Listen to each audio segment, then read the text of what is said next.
Hi, I'm Phil Ball, pastor of Odyssey Christian Church in Jenks, Oklahoma. We're part of the Christian Church Disciples of Christ, and we offer a non-judgmental approach to support your personal journey of faith.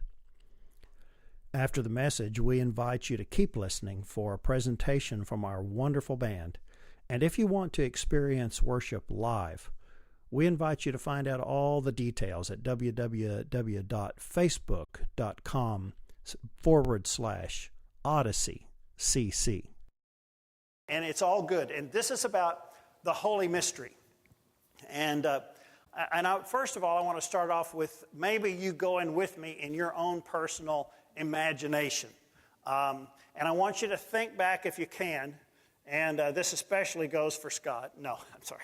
I want you to think back. You know, y'all are doing great.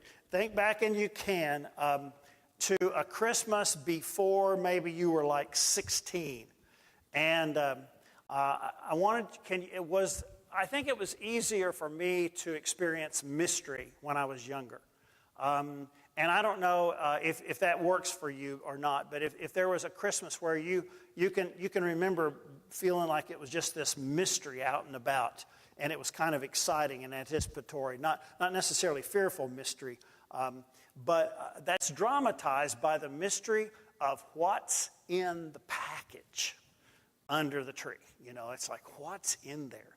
Okay, I need a show of hands for all of you who need to confess.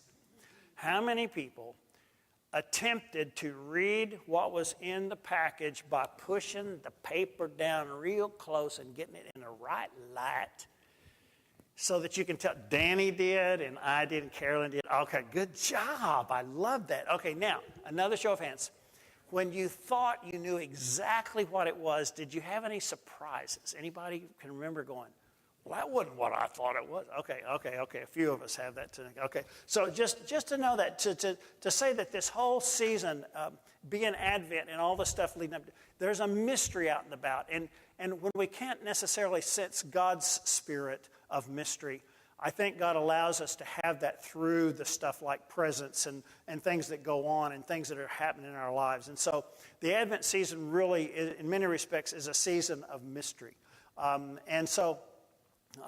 I appreciate you being willing to go with me on that whole business. And really, an amazing kind of a mystery is that when we give gifts to our loved ones and we enjoy a good, positive experience in that giving, we begin to get a glimpse of the mystery of God, which is that piece of when you give, you receive. It's like, how does that work? That's illogical in some respects. But God works in human history the same way. As God gives God's self to us, and as we experience joy in that, God gets back. And I think God's movement is so abstract many times and so important and influential that it's hard to even see because it's so subtle. And so I don't know how that all works, but I don't know. You may not be planning or plotting. I think as we get older, we have less planning and plotting about what we're going to give somebody we love and how secret it is.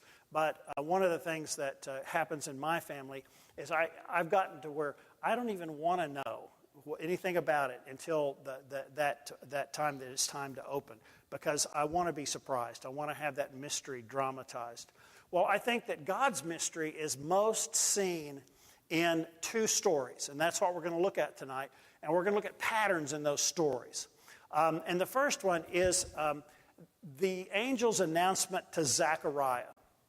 Okay, and this is the very first story in the gospel of Luke about the whole Christmas experience. And for most of us, when we read it, I don't think it makes a lot of sense, because, like, what does this have to do with anything? But it's the announcement to Zechariah that he and his wife will have a child who is John the Baptist, who will prepare the way for Christ. But it's a mysterious story. And in order to really feel the essence of its mystery, we have to know a little bit about the characters. Zechariah and Elizabeth were both descendants of priests. And in the Jewish religious system, the only way you got to be a priest was you had to be born into the family of priests. and you were a priest for life because that was your job. And for instance, Elizabeth, the wife, was a descendant of Aaron, and Aaron was like the brother of Moses and the one who was assigned to be the head of all the priests as they established a nation and as they established a formal religion. So that she was in that whole thing. And and as priest, when you get a lot of inherited priests, there's a lot of priests around. I once heard a comment about the Church of England. And in the Church of England, when you pay taxes, you pay your tithe. Is anybody aware of that? Well, it's the truth. So because it's church religion, it's church-state religion.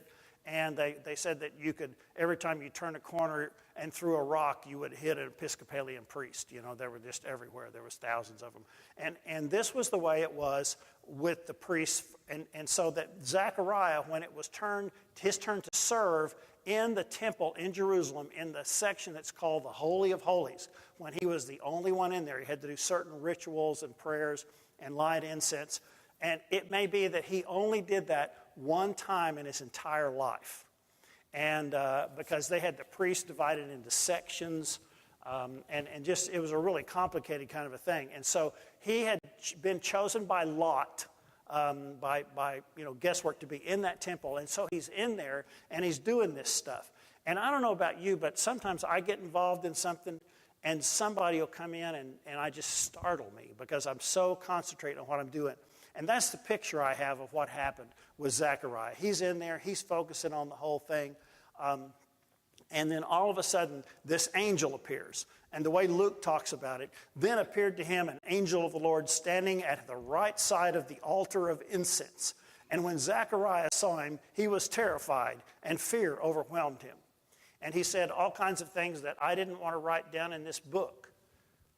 Okay, I'm just making this up, y'all. Now, stay with me. Okay, this is one of those things where I need you to be with. Okay, so it's like all the stuff that went on there is like shock, and he goes, "Whoa, what is this?" And so it's like that's what happens. That's the kind of holy mystery, and that's the first story of it, to where all of a sudden we have something appear in our life, or something happens, and it's something we didn't expect that shakes us up, and we are terrified and we're overwhelmed.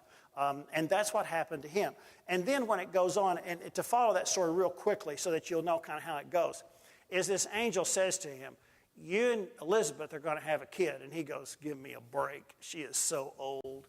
And because she was well past the age of child rearing and bearing and all that kind of stuff. And he wouldn't believe it. And so the angel says, "Well, then you're not going to be able to talk until you name him John. So you're going to have to spend 9 months with your mouth shut, and you won't be able to say a thing." And so from that point on, Zechariah couldn't say a thing. He walks out. There's all these people that have been praying and in there and waiting for him to come back out. What's keeping him so long? What's going on in there? Did he hurt himself? I can't go in and check it out because he's the high priest, and that's the Holy of Holies. And he comes out, and all he can do is sign language, and it hadn't been invented yet. Okay, so it's like he can't do a thing. And finally, they figure out what's happened and all these kind of things. Well, that's the first surprise. That's the mystery that just kept going, that all of a sudden God was doing something that's totally illogical, counterintuitive, to bring about new possibility and new life in that process of thing. It's kind of like, I've seen some pictures of different ones of you, like Giselle and Vince's two little girls when they visited Santa.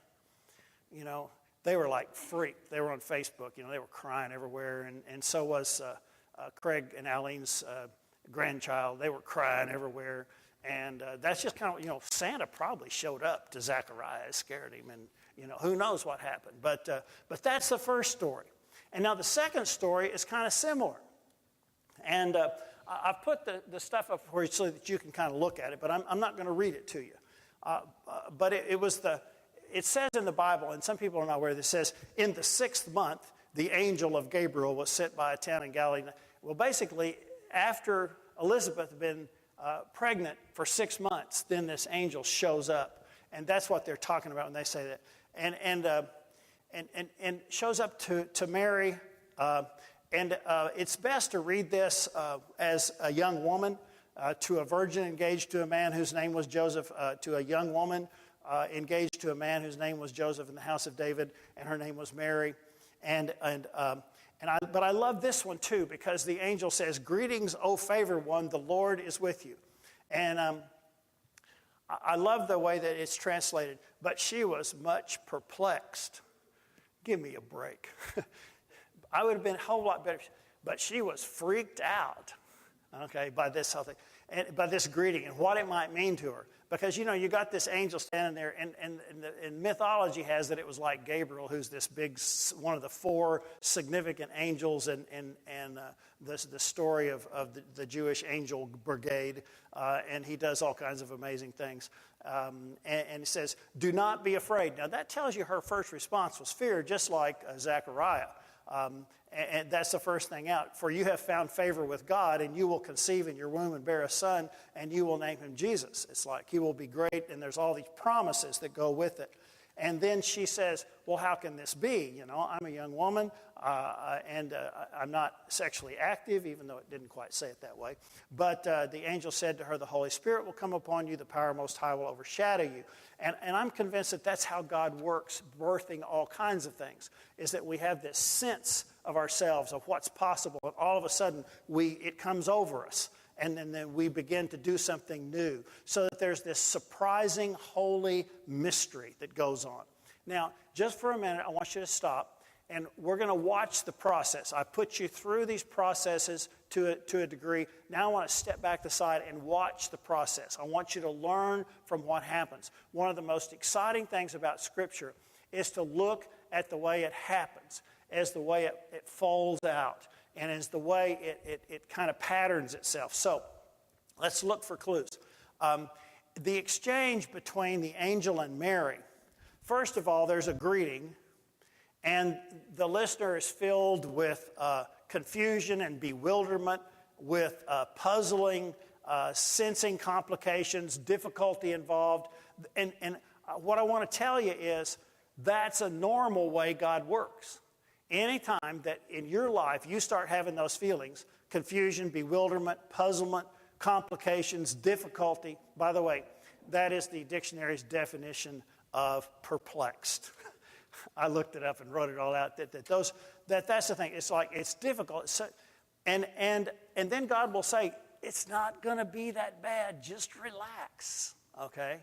Okay, just relax. So that when those things happen to you, I want you to not run from them. I want you to not just get freaked out. I mean, it's okay to get freaked out, but then take a breath, okay? And say, maybe God is in this. Maybe God is doing something mysterious, because that's the story of the text. Either it's in Zechariah's life, it's in Mary's life. There's always something that God's doing, and the first thing that comes out is, "I'm scared of this," and it's probably appropriate. So, but the angels then respond, "Take a breath, it's going to be okay." And then the angel makes an offer. "And now you will conceive in your womb and bear a son." Okay, now that's another piece. It's like once something occurs to you and it scares you, and then you calm down a bit, then you're able to get a grip that there's some real possibility in this. And even if you don't see the possibility, look for the possibility. That's the thing. Now, here's another piece on this. I want you to reflect on this. Not only the process that happens, because I believe this happens in your life and in my life frequently, that these things go on, that you get scared, that things happen, that there's all these opportunities that'll come. And I think that we need to know that's going on. But then the second thing is this. God doesn't force. God doesn't force compliance. God requests. God beckons. We're always free to respond however we respond. And even in what I would like for you to understand, that there is this co-creation process that goes on between God and humanity all the time. That it's not just one way. It's not like you just have to do it. But you have to respond in some kind of a way. And you can say no. I mean, it's like, that's just the way it is. But God's invitation is there. And it called in my mind all the way back to the oldest creation story, the one that's in Genesis chapter 2, verse 4 and following, where this character named Adam or earth creature gets created, and then God makes this garden so he could have a playground and have a place to live, and sets it all up and does all these things. And then after the garden was done, and after he had been told the one rule that they had, don't eat ice cream before bed. I just made that up, I'm sorry. And it's like that one rule. And then the next thing out of God's mouth is, it's not good that the man should be alone. I'll make him a partner as a helper. And then God goes about making all these animals. And he brings them to the man and says, I make them, you name them. Co-creation. From the very outset of the most ancient story that was in there, that co-creation goes on. And I want you to understand that that's what's happening at Christmas. Okay? God is co-creating with us. God is interacting with humanity to create new possibility and new life. That's why the symbol of this child is so important. So the pattern is the mystery of God bursts into our life. We respond in an appropriate response of fear. We live with the implications, figure out what's being offered, then we choose to respond in some way. Maybe yes, maybe no, maybe later, maybe I can't decide, but we will respond. And so that fundamental mystery of life dramatized at Christmas is the mystery of God's love into human history. The first season of the Christian year is Advent. It announces God comes to us in love, living in human society. And so we can't overstress the importance of us understanding this announcement of the Divine One coming to be present with us in a mysterious way. Because it's not God at a distance. It's not God uninvolved. It's not God not caring about anything. It's not God mean and angry. You know that story about God's coming back and he's really angry. God judgmental. None of that is true. It's God the Creator who invented light, gravity, all the elements, the great God who waited while everything gathered together and developed into what we call life, the great and mighty arm who brought his people Israel out of Egypt. The great God came into human form like all the rest of us, small, vulnerable, needing lots of care, needing lots of love, requiring protection, requiring nurture and tenderness from a mama. Now that wonderful God made God's self vulnerable so that God needs us because we need to be needed. Okay? You know, how many people do you know will offer to help in a heartbeat to do something? Let me help do that, especially if something's important. Well, everybody begin to help. We all need to be needed. God knows that, and that mystery of all mysteries is that who we are as human creatures, is that we need to be involved, we need to be needed, we need to be purposeful, and God has come to participate with us in this mysterious process of life, and it's critically important that we learn these things. We recognize all of this in surprising, mysterious, challenging, scary, purpose-filled, important events, and we respond in some way. Sometimes we run and hide because it's too much, and other times we're able to embrace the challenge when God comes. Okay? My friend John Westerhoff III, he doesn't know he's my friend, but he is, once taught me that our children will grow up and they will learn about a lot of stuff, but what will they learn? And what will they learn about faith is up to us to influence. And that same way, we will respond in some way to God's arrival in human form. I cannot and will not attempt to tell you how to respond, but I will firmly tell you that you will respond in some way. And I want to close by telling you to respond like Mary is a blessing to you, is a blessing to God, and to the world in which we live. And that's the mysterious, mysterious, mysterious promise of Advent, that by receiving we give, and by giving we receive. And what Mary said was, "Here am I, the servant of the Lord. Let it be with me according to your word." That, for me, is one of the most intense statements of a leap of faith that any of us could ever have. Let it be with me according to your word. because it is so hard after fighting so long to gain our own identity that we're willing to give it away and trust to God to say, use me in this mysterious way. As God approaches us with those opportunities, I ask that you consider that God is doing something very special because they're all holy adventures. Let us pray. Dear God, we come to you in thanksgiving that you co-create with us, that you need us, that you have honored us by asking us to be partners with you in bringing life to the world. We're so glad that you've come to demonstrate that, and we seek your wisdom and blessing and your encouragement when we fail in fear. And we know that you'll be there. Thank you. Amen.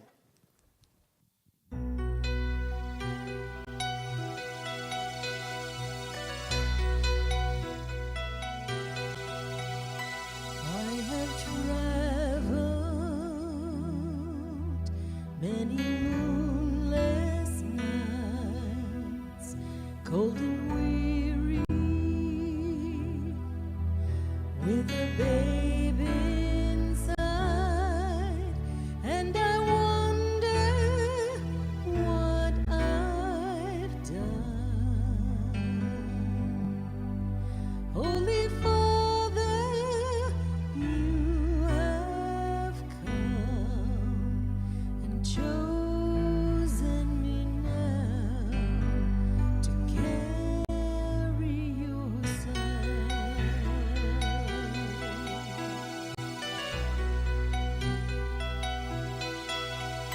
I am waiting in a silent prayer. I am frightened by the load I bear in a world as cold as stone. Must I walk this path alone? Be with me now. Be with me now. Breath of heaven, hold me together, be forever near me. Breath of heaven,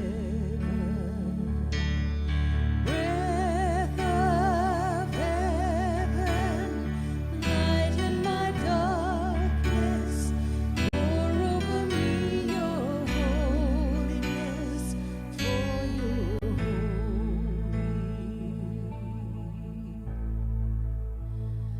Breath of heaven.